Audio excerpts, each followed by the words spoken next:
Kodėl man reklamas meta, eikit iš šikt. Tai sveiki sugrįžę į mano kanalą, su jumis čia aš, Bobžinautas.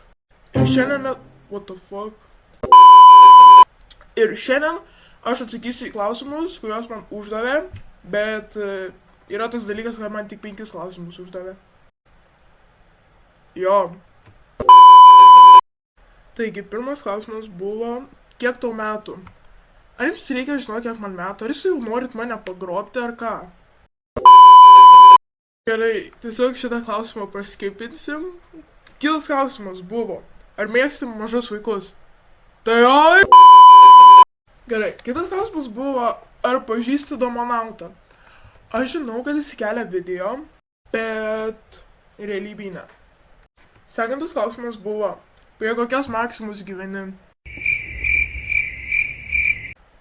Didelis Maximus. Kitas klausimas, jaučiu normaliausias klausimas kol kas buvo.